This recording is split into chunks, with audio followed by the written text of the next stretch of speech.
Welcome to Cyber Leaders with me, Ciaran Martin. And me, James Line. Now, we're both from the SANS Institute who are kindly backing this podcast.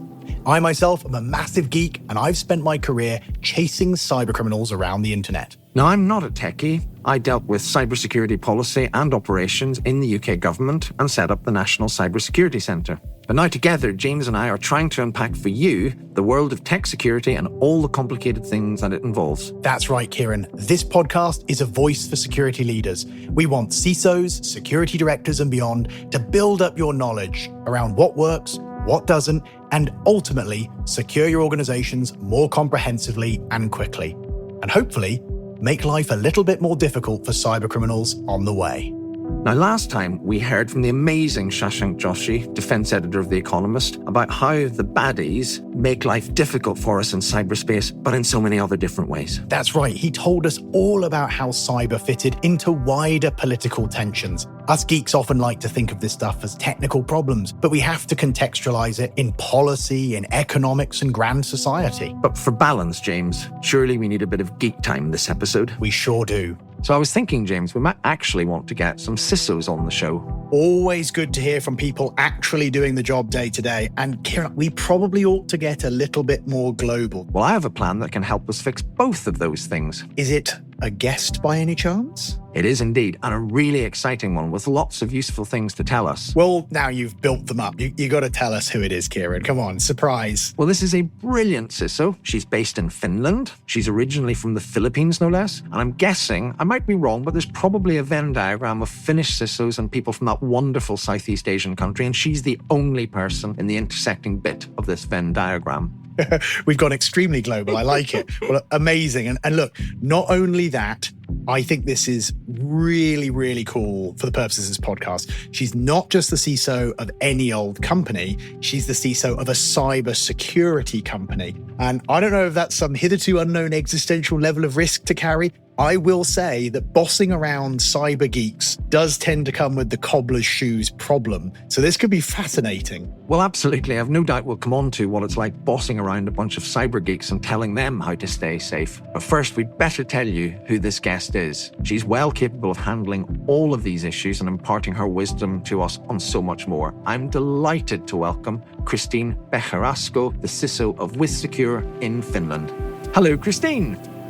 Thank you so much for having me. Hello, Ciaran and James. Hey, Christine, great to have you on today. Well, look, Christine, first up, tell us a little bit about your job and how you ended up in it. You know, your journey into cybersecurity and then into leadership. Well, I'm sort of like a little bit of a dinosaur, but I didn't expect to be in cybersecurity. So I started in 2003, right off university, and I pretty much expected that as a computer science major, I would become a software engineer. But then when I was looking around for jobs, I felt like the jobs sort of like don't really make your heart sing, if you know what I mean. And then I realized I had a schoolmate who was working as an antivirus engineer trainee. And then he described that they were analyzing viruses. And then at the time, it was really viruses, like these file infectors. And the job will eventually be to look at these viruses, detect them, build cleanup capabilities for them, and defend customers and essentially defend the world. So I was like, that is really cool. There's a job like that. And 21 years later, I am still here in the cybersecurity industry. And all throughout that time, I moved from technical roles to leading technical teams, to leading R&D teams, eventually becoming the CTO and now the CISO of the organization. So 21 years only in the industry, still quite excited about the day-to-day, to be honest. I love it. You know what? I think we might be long lost relative. I'm listening to your journey. I'm not from the Philippines, as you can probably tell. Well, but you know, your journey resembles mine in so many ways. I spent a lot of time in anti-malware and the developing parts of that industry. Okay. Around the same time periods, you know, that genesis of viruses into Trojans Yes. and expanding out into anti-exploitation and similar. And then, you know, forcibly being moved into leadership and using Excel more than IDA Pro. There's definitely interesting things at the beginning when you move from code to people. They are very different, I realized. I agree. I struggled with that transition and I suspect we might explore that a little bit. Anyway, sorry, Ciaran, I'm interrupting your flow. I just got excited about AV and she mentioned dinosaurs. So later we'll have to ask her which one is her favorite, of course. My flow is well and truly staunched. But look, let's go back to James's point. Is it a bit scarier being the CISO of a cybersecurity company? Is it a help or a hindrance? You've got all these experts, all these, frankly, geeks everywhere in the company. Now, normally when we talk to CISOs, they say, oh, my organization doesn't understand what I do. I'm just an overhead. We're a bank. We're a food retailer. That's all people care about. Now, at least the advantage of that is nobody contradicts the CISO because they don't understand what the CISO is talking about. But in your company, you're awash with experts. What's that like as a working environment? I would say it's a double-edged sword. It's interesting, actually, because there was a CISO of a financial organization that I encountered, and he was telling me that it can be very lonely in his organization. And for me, I was like, everyone has opinions in my organization. It is very noisy. So like on one hand, I do love that we have experts, cybersecurity experts inside. So for example, we have a managed detection and response that we also sell to customers. We have incident response, and I can use them with a very low threshold. And they are the capabilities that I use. I mean, I escalate to our incident response very swiftly. We don't even need to do any triage or investigations. And that's a luxury, I think, that many CISOs who are not working in cybersecurity don't have. But on the other hand, when you deploy new policies and guidelines, like for instance, let's say there's a new password manager that this is something that we would like to choose as a company. I mean, others would come in with their own different types of flavors, and they're not necessarily bad. They are equal. But then you just have to choose one, because then that is the software that you utilize as an organization. But people can have different tastes. And when you just use the cybersecurity argument for them, it probably is not going to work. So that is part of the challenge because you have so many experts all over the place. So on one hand, it helps. On the other hand, it can also be quite a challenge. Well, and to that point, it sounds like you've been in the crucible of dealing with technical folks with opinions in a much greater density than you might find in many organizations. But of course, this is a challenge for security leaders everywhere, particularly as that role becomes more business and less implicitly technical. So I wonder if you have 2 or 3 top tips, or one really good one, or 7, because it's a great prime number, you can decide.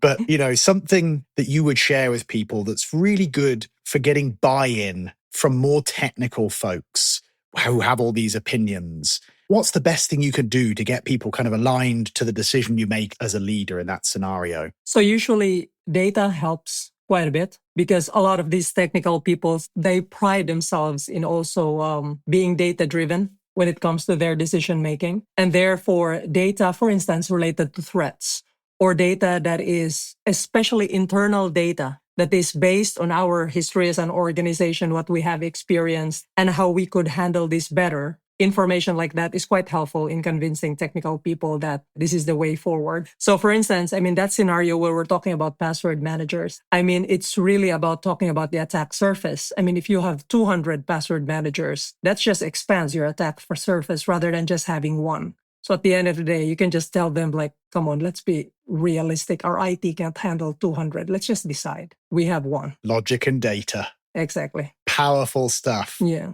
Well, I'm thinking as well as your technical skills, you're quite good at diplomacy as well, because I reckon you must have been tempted to have some blazing rows with some of these people. You don't have to tell us about those. You can if you want. But I was going to ask, you said you thought you were going to be a software engineer, but you've been in the cybersecurity industry for a long time. So, for better or worse, what are the main changes you've seen in the course of your lifetime in the industry? All right. So, I've been here for 21 years, and I would have to say that on the good side, the world has significantly matured, so to speak, when it comes to taking cybersecurity seriously. I remember when I initially told people that I worked for an antivirus company then, the question that I got asked next was, so did you guys create viruses? And I'm like, there's enough. We don't need to create viruses anymore. I'm glad you got asked that one too. I felt singled out. It was mean. It's pretty weird that they asked it, but that's the knowledge, I guess, around that time. So that the public unfortunately had. But today, after GDPR, we have regulations defining how organizations should do privacy, they should do essentially security as well. And between that time as well, we have seen operating systems, like for instance, whether it's endpoints or now this new rise of cloud, they have become more and more secure. And then with people being more aware and operating systems a little bit more secure by default, it's a little bit better. But at the same time, we have cyber criminals that have moved from being with this one person thinker, hacker kind of persona to cyber criminal organizations. It's really in their interest to specialize in certain aspects of cybercrime. And then they work with other cybercriminal gangs. And they have copied a little bit these corporate business models and raking in massive amounts of money. While at the same time, we have raised the bar. The cyber criminals have also raised the bar. And we have seen the volume of the ransoms that they have been taking to reflect how effective their methods have also been. Yeah, I've witnessed the same trend over the years as you. I very much agree. We spend all this time talking about cybercrime as business to express how creative they were and trading tools and products and services. And that's been happening for a long time now. That's their embedded operating procedure. And it keeps driving innovation. It's important that we do the same thing on our side, of course. So I agree with you there. Absolutely. I am curious, for security leaders specifically, what do you think is the biggest change to the challenge set for them over the last year or two? Because I keep thinking, it's always the threat.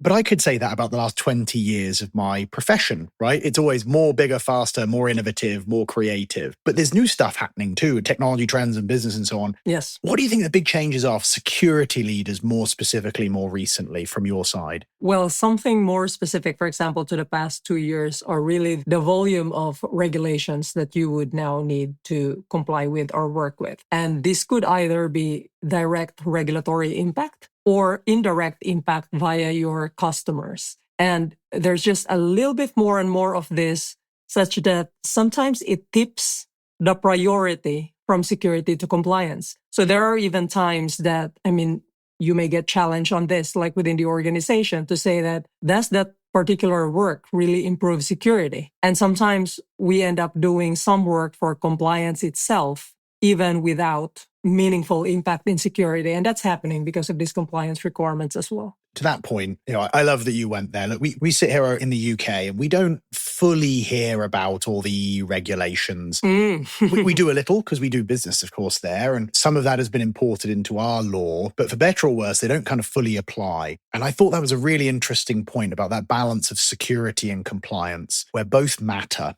What do you think are the big differences for a European CISO compared to someone, say, in the UK or the US, where SANS is based, that's completely different again? Yeah. Does it change the balance of compliance and security? Are we all struggling with the same stuff everywhere? You just have a different cool accent? Like, what do you think? I think, when I am in CISO group, so depending if it's a Europe-only CISO group versus those that are a little bit more global, there is definitely regulations in the EU that are heavier than elsewhere. But of course, I haven't been in groups, for example, in China, for instance. They have heavy regulations as well, like due to the type of government that they are having. But in the EU itself, there is impact across the board, and different CISOs are definitely aware when it comes to the regulations coming in. So for example, even if you're not a financial institution CISO and you have a customer in a financial institution who needs to comply with DORA, then they will need to know a little bit about DORA because some of these requirements will cascade to them. And for example, NIS2, which is very much relevant this month, so we're still waiting for the implementing act, but that is something that keeps many CISOs up on their toes because even though, as we have seen, like there may be less than 1% of companies in a certain member state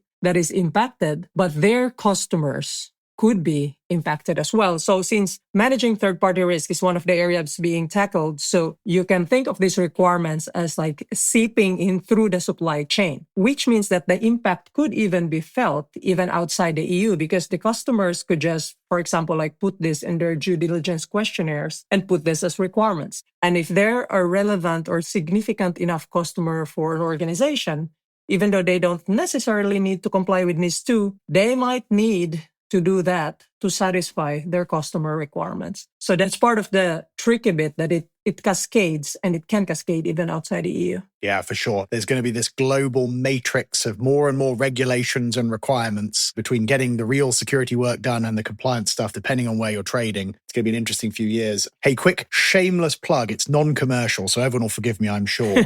There's a ton of really good resources on SANS.org for NIS2. In fact, our very own Ciaran has done some wonderful interviews there with folks. So if you are looking for more information on that, go have a look. Not selling anything, there's just really good webinars and so on with pointers. As Christine says, this stuff's still evolving. Yes. So it's one to keep an eye on in the next little while. It's not all perfectly clear, but that's something that can help you. So, sorry, Ciaran, shameless plug. I'm going to get out the way. Absolutely fine. And my mind is still whirring at the thought of Christine as the CISO for a Chinese cybersecurity company. I think there's a movie in that somewhere. No. I'd invest in that for sure.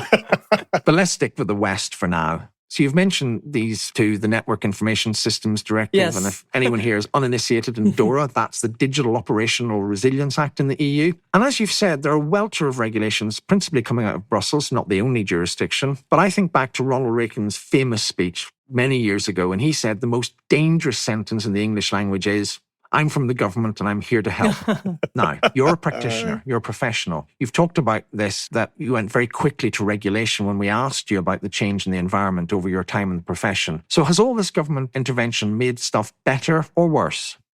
I think it's a little bit double-edged as well. So for example, if you're an organization who has really done nothing much when it comes to security, now you are forced to, in a way, because it's just the cost of doing business. And therefore, a certain organization who's previously, for example, very low in the level of security and now has elevated a little higher, makes for a little bit more safe digital community for all of us.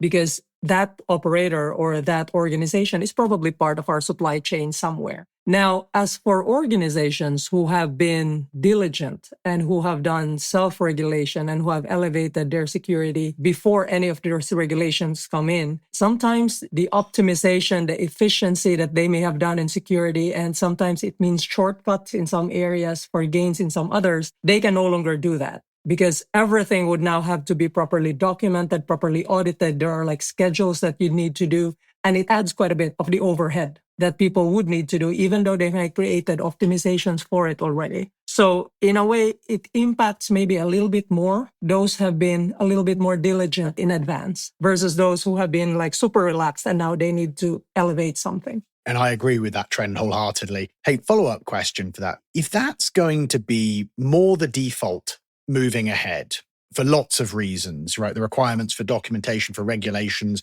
the surface area of things that we're protecting, the size of security teams onboarding off, but like tons of things could drive that.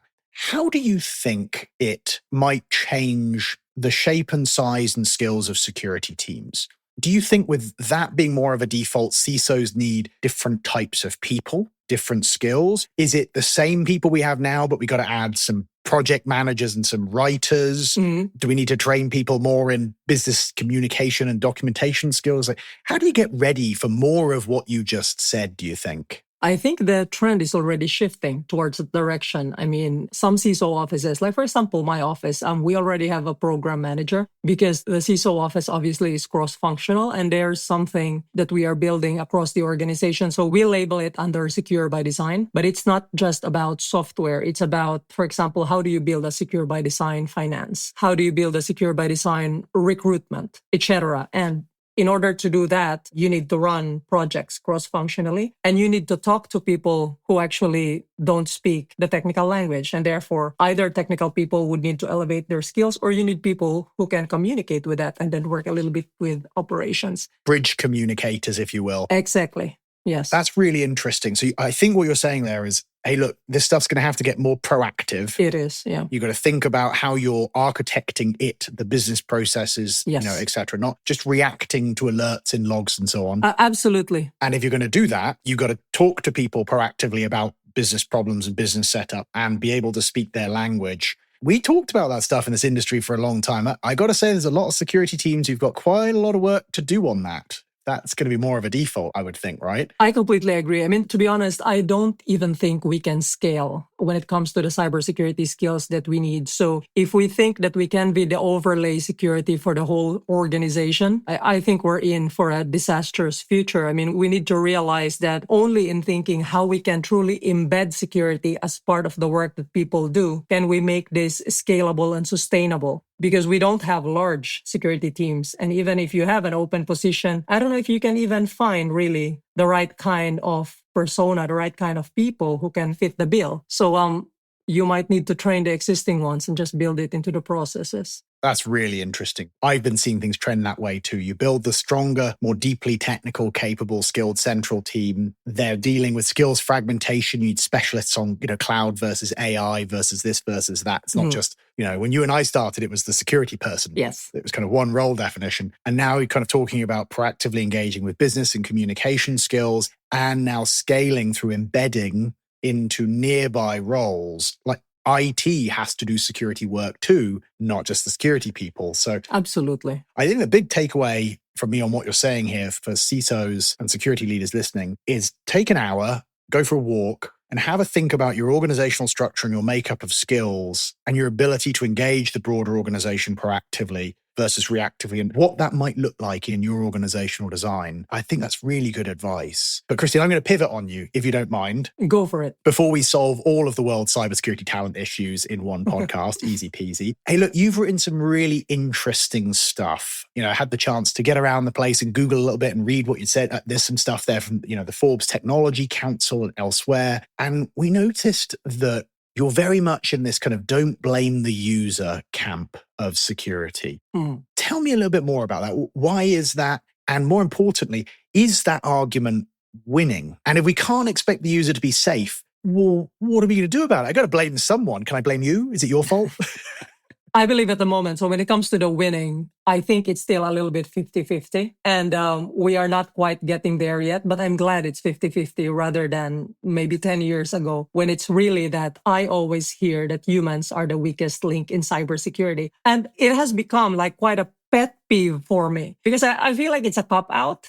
It's a cop-out from designing technology that's supposed to be secure by design in the first place. So let me give you an example. So for instance, we may blame people for having default factory settings, default factory passwords in their IoT device. And that's the same device that just works plug and play. I mean, what did they expect from human psychology? We work on autopilot. If something works, you don't mess with it. And if they would have just taken the user through the initial journey of changing the credentials such that that IoT device does not work until you change it, or maybe no credentials in the first place and then you set it during setup, then there wouldn't have been a problem. So my take on this is that organizations should be shaping the path for users to make less security mistakes. And there are already good examples for this. So for example, SSO, single sign-on. It ensures that we don't have ghost users. When people leave the organization, it's not up to the manager to now ensure what is all of this software that you have been a part of, and then let's remove you from there one by one. SSO handles that because these are the things that humans are actually not very good at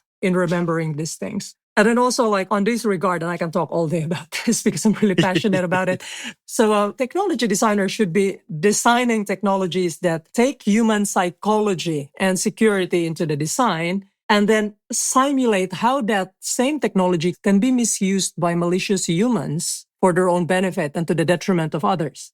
Because if humans are trusting creatures, it's not about us in security to train them not to trust. And that's really very hard to do. Today, we're talking in this podcast, we trust that this technology works as it claims, and we're going to complete what we are trying to do here. We'll see at the end of it. Yes. So we trust it. We trust that when we drive our cars, they will not automatically stop in the middle of the highway. But the sad thing about many new technology designs is that security is not built into the design. And therefore, the requirement is that humans should not actually trust it. But then that's not how we are wired. Yeah, I love this point. But by the way, Ciaran, I think we've got a new t-shirt, which is don't blame the user, blame Christine 2025. We'll get that into the store soon. But no, I really love this, Christine. And look, I don't think you have to throw away the idea of trying to educate people on good security practices. I think that's reasonable. Of course. But you can't blame them. And I think what I'm hearing you say that deeply aligns to my philosophy is we should be engineering technology to safeguard people against these threats much more than saying, well,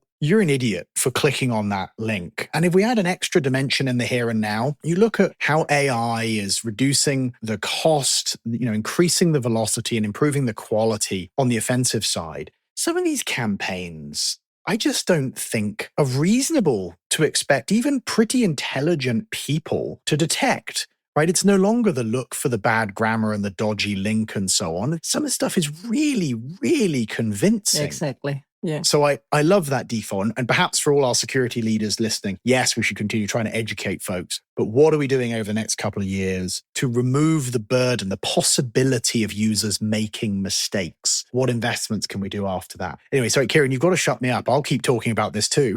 I'm going to keep talking about it as well. Everybody's talking about it now. So I suppose the question from your perspective, Christine, is why hasn't it really happened yet? We've been talking about more secure technology for ages. Cybersecurity vendors like yours are trying to do more to interface with their customers a bit more. We're trying to remove as much as we can the emphasis on human beings making mistakes, but we haven't got very far. Now, maybe you disagree, but what do you think it would take for this agenda to really succeed? Well, the unfortunate thing, and this is where I would probably pivot a little bit under regulation as well, is that unfortunately, if it's not a requirement to many of these different manufacturers, then it becomes like an option and not the rule. For example, let's take the Cyber Resilience Act that we have, once again in the EU for manufacturers, for example, of IoT devices. There is now requirement to build these systems essentially secure by design. And therefore, those who want to sell or distribute this type of devices or operate in the EU will now need to comply with that. And then that's the one thing. But the sad thing is, it really needs to go back to regulators, to government entities to now start ensuring that the safety of the digital population, so our safety when it comes to our digital environments, are then safeguarded. I mean, we are safeguarded when we're operating digitally because many organizations simply are not incentivized or motivated to add safety features in. And I guess it's understandable. I mean, looking at human nature as well, because security comes a little bit at a cost. But then if we actually secure things at the beginning, if there are less exploits that happen afterwards, there are less people that found vulnerabilities in that software or in that hardware, then it's cheaper to actually manage that asset, that hardware or that software in the long run. But for some reason, people have not really factored that in because, for example, some of them may not even have bug bounty programs. And the unfortunate thing is this is where regulation is really powerful enough to help up the game for this type of manufacturers. Yeah, but it's hard to do, right? I'm conscious of our time, but James, I think you wanted to come in and then we've got some good things to get through before we finish up.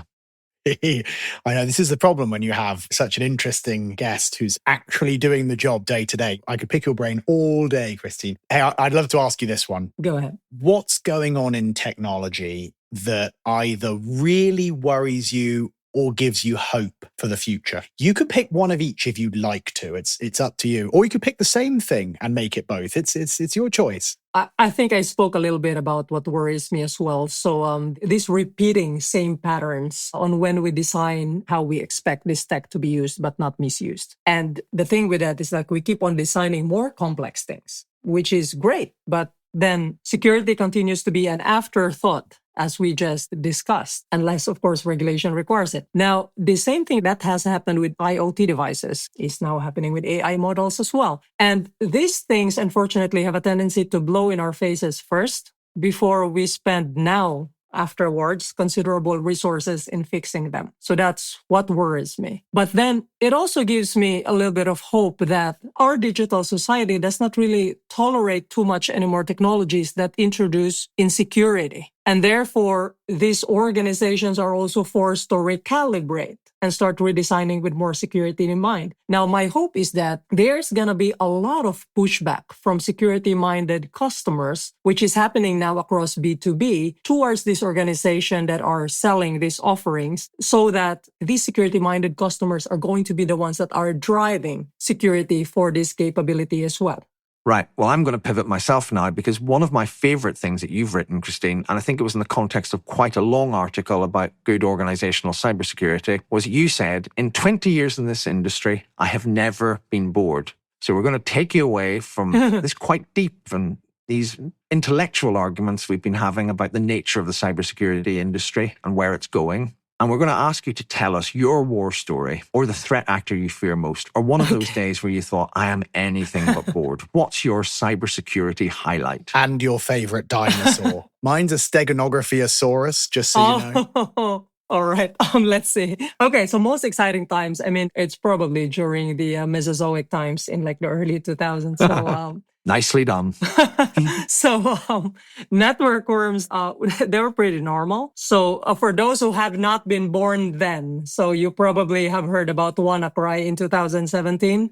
That was the norm in early 2000s. So every time there's a new network worm variant, it became an outbreak almost every night. And there were even file infectors, and you had to clean files that were really like infected by viruses, and it was mad. The recovery then was also more complex, and there was even this mobile operating system called Symbian, which was very permissive. And so you can have threats like spreading over via Bluetooth. Oh, you just scratched the back of my brain, Christine. Oh my God, what a memory. I don't know if you remember those Kabir stalls. Yeah. They are just all over the place. It's like when you have one infected phone, it's like you have a carpet bombing in that whole area. Like every phone with a Bluetooth just gets infected because Bluetooth was enabled by default. So very exciting times, definitely, during the early 2000s. And I'm glad that malware is not spreading that way anymore. Oh, I'm so with you. Yeah. Yes, we've dealt with something that's improved. Not quite like that anymore. This is amazing. Positivity, hope. Right, back to you, James. Absolutely, yeah. Look at the security levels of modern phones compared to those wild days. Early Symbian, early Android malware. That was scary. And I love in 2 decades of the cybersecurity industry, I've never been bored. I'm so with you on that. There's always new challenges. There's always new skills. And if I may, I like that you didn't have to try Ceratops very hard to pick out. That's good. Come on, dinosaur puns. We're doing them today. I'm so sorry. Well, look, let's get back on track here. We are a little bit short of time, but at the end of every episode... And this is James's idea. Look, I think it's only fair we ask people to do dinosaur puns. No, something useful for our listeners that they can take away and think about at the end. So we're asking you, Christine, for... your 30-second takeaway. What do you want to tell people about how they can manage risk and how they can cope with all these mind-boggling challenges? Off you go. Okay.